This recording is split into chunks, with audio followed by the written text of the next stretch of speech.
Feedback Learnex. English forever.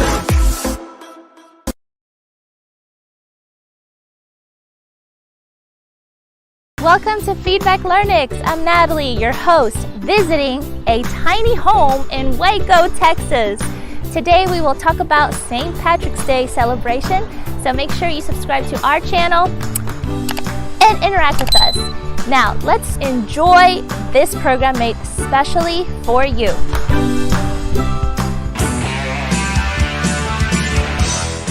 On St. Patrick's Day, not everything is about drinking beer. Find out the history behind this holiday. Ready to enjoy a good beer on St. Patrick's Day? First, let me tell you the true story behind St. Patrick's Day. Why is March 17th celebrated with such enthusiasm in Ireland? And not just in Ireland, and many other places around the world.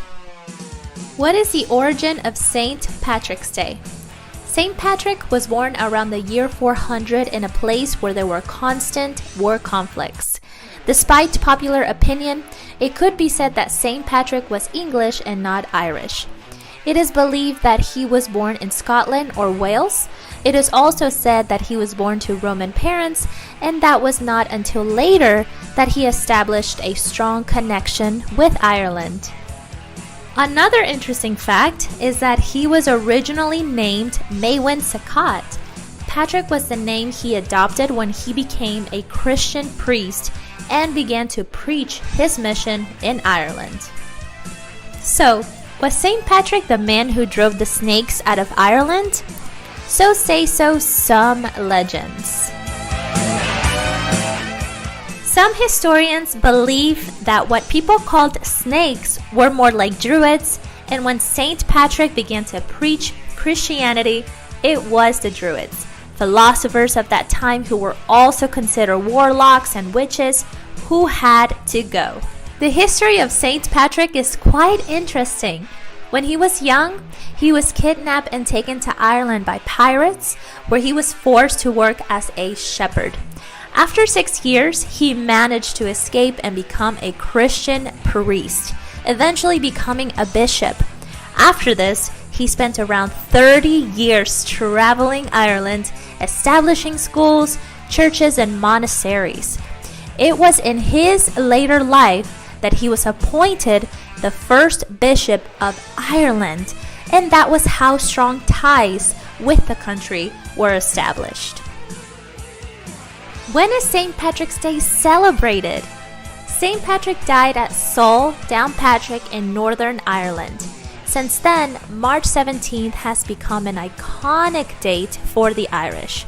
He was officially considered the patron saint of Ireland in 1780, and his red saltire symbol was even part of the British flag after the Act of Union in 1800. There are many other myths about this famous figure from Irish history, but unfortunately, very few know the truth.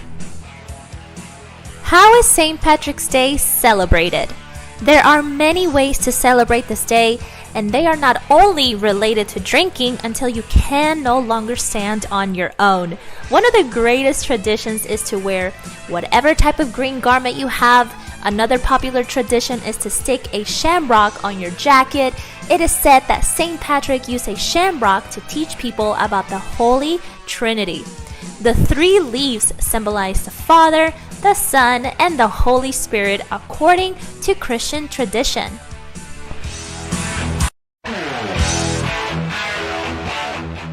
The true color of St. Patrick.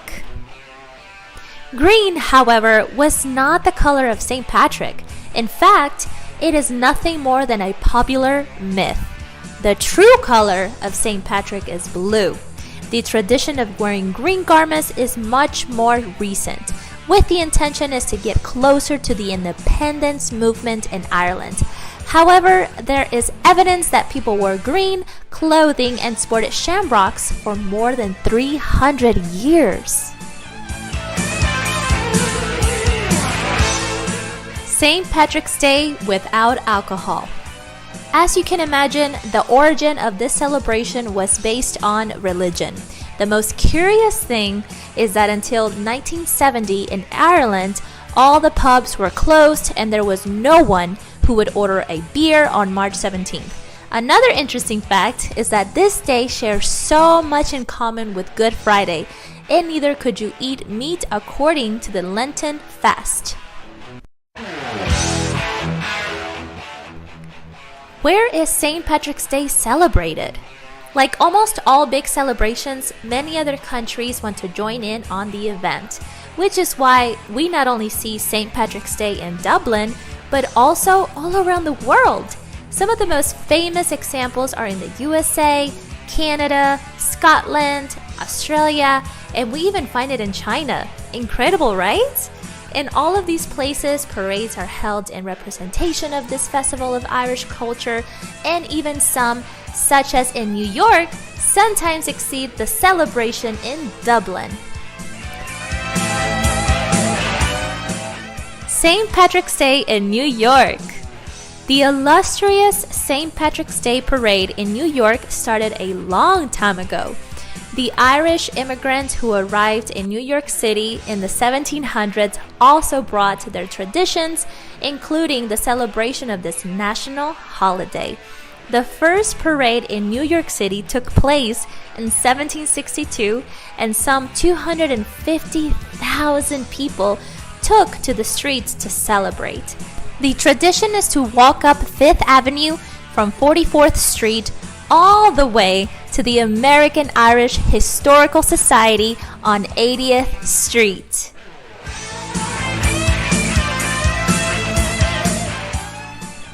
St. Patrick's Day in Chicago. Arguably, one of the most extravagant celebrations is St. Patrick's Day in Chicago. At the end of 1961, they began pouring 45 kilograms of green food coloring into the river. Though this scandalous start lasted up to a week. Fortunately, they have improved the technique by pouring only 11 kilograms of coloring that lasts only 5 hours.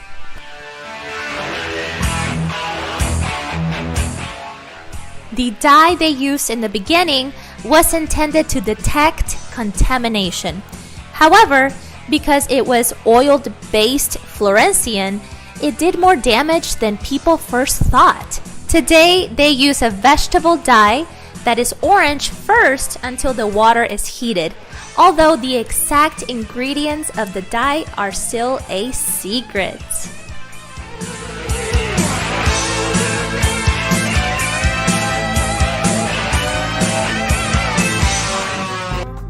Remember that we have an appointment next week, same time, same place, for the next episode of Feedback Learnex.